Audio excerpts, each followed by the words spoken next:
One of the heroes in this week's Sedra is Reuven, because Reuven attempts to save Yosef from the designs of his brothers, from being killed or being sent to the pit, and worse, being killed. And the Medrash in Rus comments on Reuven's actions. And the Medrash says, Im Adam osa mitzvah, if a person wants to do a mitzvah, ya'asena b'levav shalem.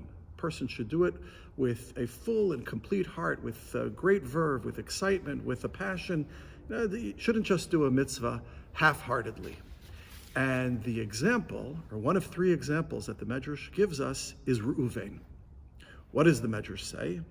Had Reuven known that his actions would be recorded for all time in the Torah, by Hashem in the Torah for eternity, he would have done this very same action with much greater passion and with much greater fullness. He would have taken Yosef on his shoulders and marched him right back to Yaakov Avinu. So this Medrash does not seem to be praising Reuven. This actually seems to be somewhat critical of Reuven, because what it basically seems to be saying is that Reuven was only doing this because he thought he would have only done it with a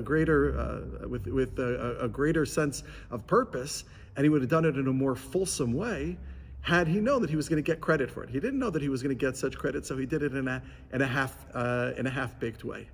That doesn't seem to be much of a shavach to Reuven. Rabbi Yisachar Frand suggests that in the context of the other examples as well that the Medrash says, that the Medrash is pointing here to a human frailty, and that is that we often tend to look at what other people are thinking about us, whether they're going to be critical of us, or how they're going to perceive our actions, when we know what we're doing is right, and when we tend to be hesitant about it. Now, Reuven did something extraordinary. He tried to save his brother. He knew it was the right thing. And yet he saw all his other brothers, he had to contend with them. They could be critical of them. He could be critical of him. And that made him somewhat hesitant. Had he known that Hashem was going to endorse his actions, he would have done it even more so.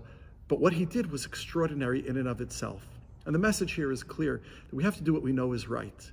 We have to do what we know is right when it's the right time. When it's the right time to do it, despite the fact that there's so many pressures from what we believe other people are viewing us.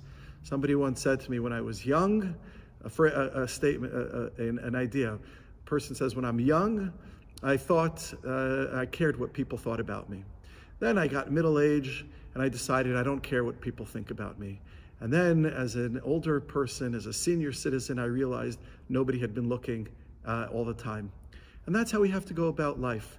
We have to do what we do. We have to do our mitzvahs regardless of whether people are going to be critical or going to deride us for doing what we do, what we believe is to be the right thing, and to be Ovdei Hashem with great pride, regardless of the ridicule and scorn that might come upon us.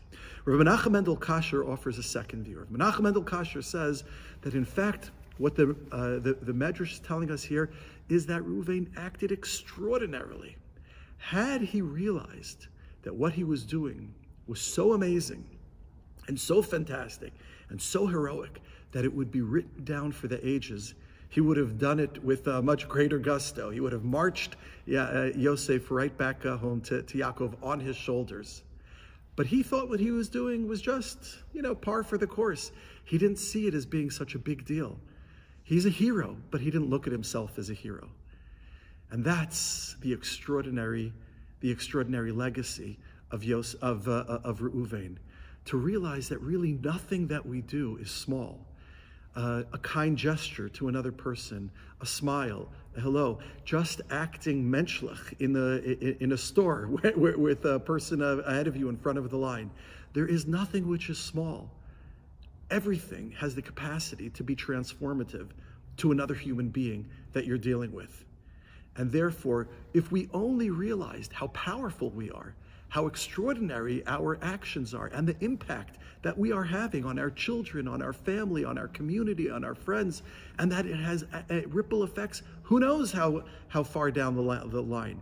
If we only realize that about ourselves, we would take ourselves and what we're doing with much greater seriousness of purpose and do our mitzvos and even the things that we consider to be insignificant with much greater verve, much greater alacrity, much greater zrizus, much greater excitement, much greater purpose. That's the legacy of Reuven.